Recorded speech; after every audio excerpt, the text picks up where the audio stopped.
let's start with mindsets. Like, what are the biggest mindset shifts that have to happen during this phase of business for people to go from just an idea to executing a launch that's actually making them money? Yeah.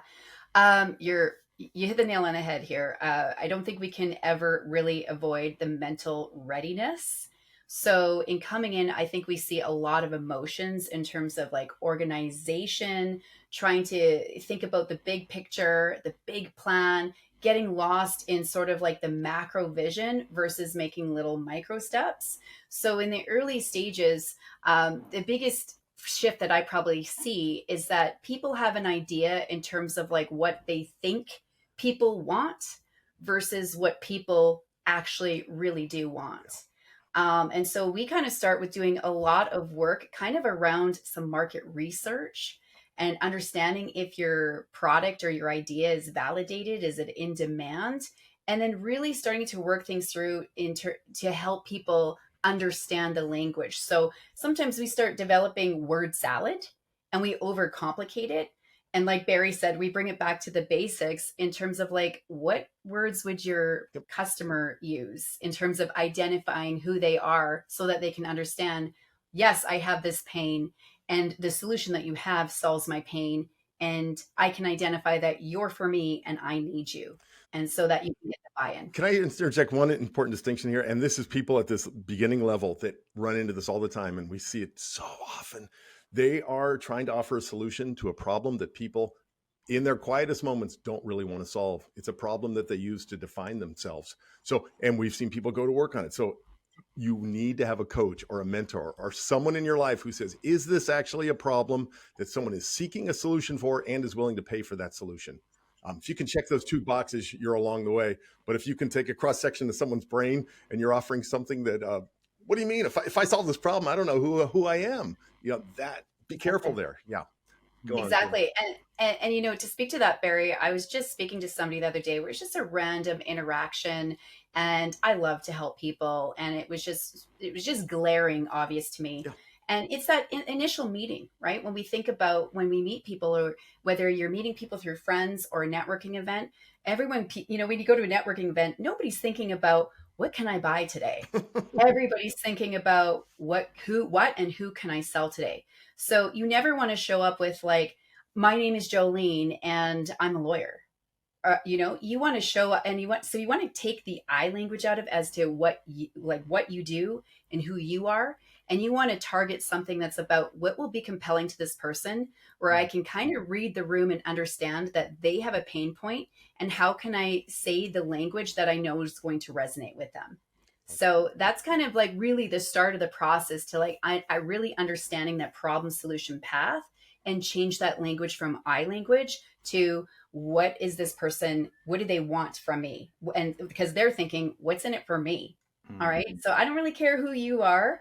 I just kind of understand what you do and if you can help me. This is what I always call tuning people into their favorite radio station, WIIFM.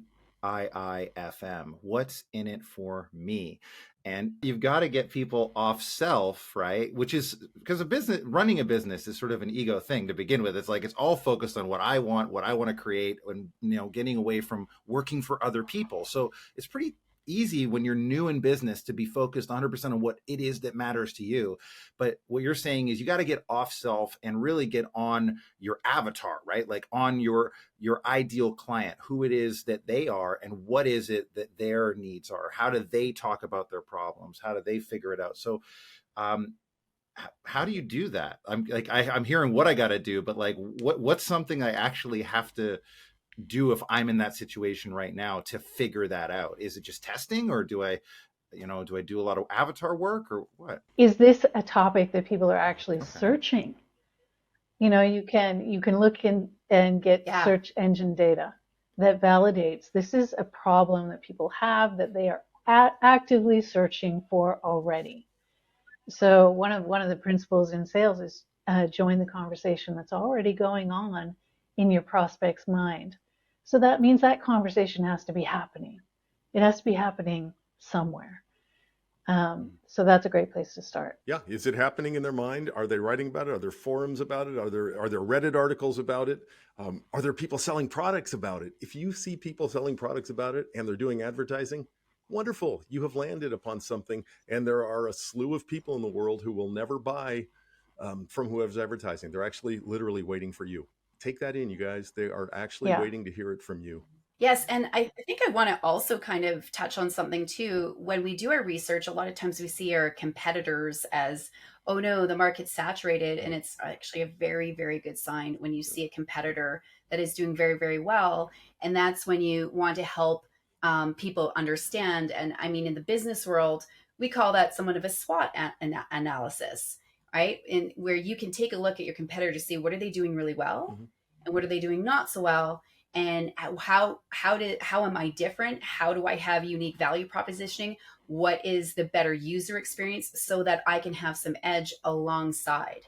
All right. So, never be afraid of your competitors. Your competitors are your friends. And sometimes if you really, really work at it, sometimes your competitors end up buying you out where you have an awesome exit strategy too.